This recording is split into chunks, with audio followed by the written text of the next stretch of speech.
Menus کی understanding کے بعد اب میں آپ کے سامنے کچھ ایسی ٹیوٹوریل اور ایسی ٹریننگ مٹیریل پیش کرنے جا رہا ہوں جو بیسیکلی آپ کو فوٹو شاپ میں بہت ہی زیادہ ہیلپ کریں گے.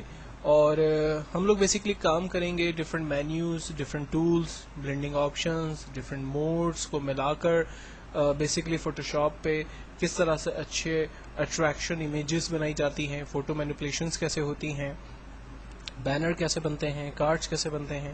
ان تمام چیزوں کو جب ہم پریکٹیکل لائف کے اندر یوز کرنے جائیں گے تو ہمیں جو ہے وہ کس طرح سے کام کرنا پڑے گا. اس میں سے کچھ چیزیں میں آپ کو اگزامپل کے طور پر یہاں پر پیش کرنے جا رہا ہوں.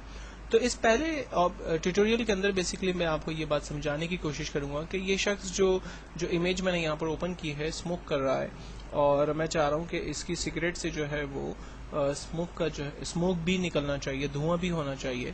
تو دھواں جو کہ یہاں پر نہیں ہے وہ میں ایڈ کرنا چاہتا ہوں اس امیج کے اندر. تو یہ ایک بہت ہی چھوٹا اور آسان سا ٹیوٹوریل ہے جو سب سے پہلے میں آپ کی خدمت میں پیش کر رہا ہوں. امیج کو سلیکٹ کرنے کے بعد اب میں ایک اور پکچر اوپن کرتا ہوں جس کو میں نے پہلے سے اپنے سسٹم پہ سیو کیا ہوا ہے. وہ ایک اسموک کی پکچر ہے. میں نے ایک ایسی اسموک کی پکچر لی ہوئی ہے جس کا بیک گراؤنڈ وائٹ ہو. میں ریکمینڈ کروں گا کہ آپ بھی فی الوقت ایک ایسی ہی امیج کو سرچ کریں. یہ پکچرز عام طور پہ گوگل پہ آسانی سے آپ کو مل جائیں گی. اس پکچر کو سلیکٹ کرنے کے بعد موو کا ٹول سلیکٹ کریں اور پکچر کو جسٹ ڈریگ کریں اپنے پیج کے اوپر. چونکہ پکچر جو ہے وہ اوریجنلی کافی بڑی ہے، اس لیے وہ کافی بگ سائز کے اندر ہمارے پیج کے اوپر آئی ہے. تو ٹرانسفارم کی مدد لیتے ہیں، کنٹرول ٹی. اس کی ویڈتھ اور ہائٹ کو میں 10 اور 10% کر کے انٹر کرتا ہوں اور دوبارہ انٹر کرتا ہوں تو یہ ٹرانسفارمیشن فائنل ہو گئی.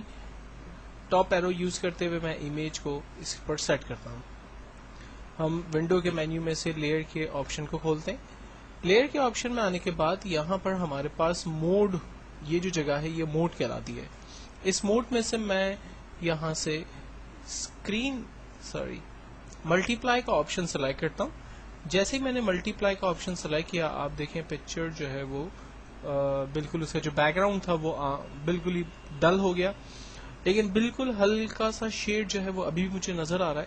تو میں آپسٹی میں جا کر اس پکچر کی آپسٹی کو تھوڑا سا ڈل کر دیتا ہوں تو اس کا بیک گراؤنڈ جو ہے وہ کافی حد تک ختم ہو چکا ہے.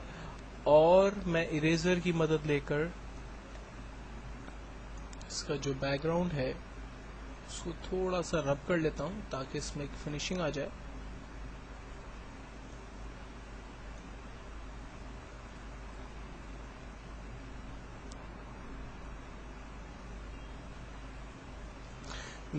اب اگر میں اس کے آپسٹی کو بڑھانا چاہوں تو میں اس کی آپسٹی کو بڑھا بھی سکتا ہوں اور اگر کم رکھنا چاہوں تو کم بھی رکھ سکتا ہوں.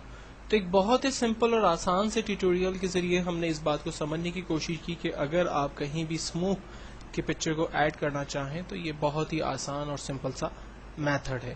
لیکن یہ خیال رکھیے گا کہ اس اسموک کی پکچر کے اندر آپ کوئی بھی دوسرا کلر ایڈ نہیں کر سکتے. مثال کے طور پر اگر میں اس کو ملٹی کلر دینا چاہوں تو وہ اس وقت میں نہیں دے سکتا. اس کی کیا ٹیکنیکس ہوں گی اس کو میں اپنے آگے ٹیوٹوریلز کے اندر ڈسکس کروں گا.